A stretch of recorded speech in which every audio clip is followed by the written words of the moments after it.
Welcome back, fellow travelers. I want to talk to you today about people's opinions for airlines and why you should take it with a grain of salt. And that is including this guy's opinion right here. The main reason why I'm making this video right now is that I was compiling some information for another video that I'm going to be doing.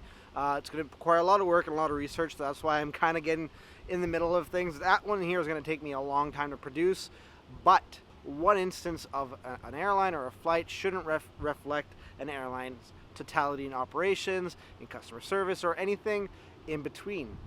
What that means is that, you might hear it in the office, from your friends, or even from me again, that, airline A or airline B sucks because my flight was delayed, or because the flight attendant was rude, or I got bumped from a flight. But when you look at the personal experience, so the experience that you are being told, and you look at the airline's operation as a whole, like look at some of these numbers for flight departures each and every day for particular airlines. So like it's no wonder that from time to time somebody will have a bad experience. Qantas flying 800 flights a day, or United Airlines flying thousands of flights a day. Looking at that, it's clear that over the course of one day something will go wrong. And when you're dealing with those types of numbers, and in that scope that it's a global operation, I think sometimes we lose sight of the fact that one person or one employee, unless they're the official spokesperson or like the CEO speaking in some official capacity, doesn't represent the airline as a whole. So your check-in agent was rude to you. That isn't necessarily the airline's fault, but the airline should definitely be made aware of it. That's not to say brush it off, make nothing of it. No, do raise it with the proper channels, whether it's on social media, a chat forum, or old-fashioned writing in with pen and paper. These types of feedbacks allow for individual coaching. If this one person keeps getting the same reply, or they keep getting the same feedback, well, maybe it's time that they are trained and brought up to speed on customer service or whatnot. But looking at it, if oversells, is there an oversell policy that should change? Complaining about those things is valid in hindsight when looking at the whole operation at large. If it's causing a lot of stress on people, these are the types of information that brands really want to know. So brands, companies, whatever, they spend a bunch of money each and every year doing market research, trying to figure out what exactly they can improve on, or what people like, and deliver more on it. So providing unsolicited feedback is always welcome from an airline's perspective, but not just an airline, a company's perspective.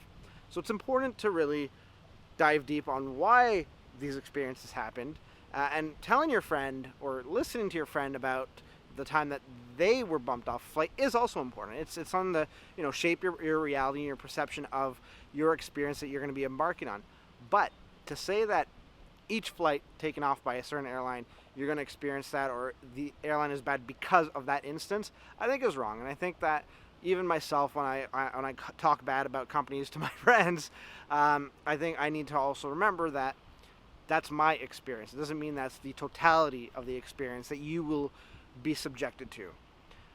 And that's essentially what it boils down to. It's a short video. It's kind of a PSA on check and recheck. So when you hear one thing, don't be afraid of continuing to look at the other experiences that people have had. It'll give you a fuller picture of what's going on with that airline. But I don't think, unless it's a policy that's being set out, to really say that the airline is bad because of this. Maybe you don't like the airline because of the food they offer, or you don't like the color of the planes. Like those are things that affect each and every flight. That's valid. Or you don't like their baggage policies. Their baggage policies are bad. That is something very real. And baggage policies do vary from airline to airline. So making sure that you're not taking your specific action and your specific reaction and painting the whole thing that way. I think I've repeated myself enough on that subject. There are lots of things that we could really hammer airlines on. Customer service, if every single agent is just not treating you right, yeah, that's an airline issue.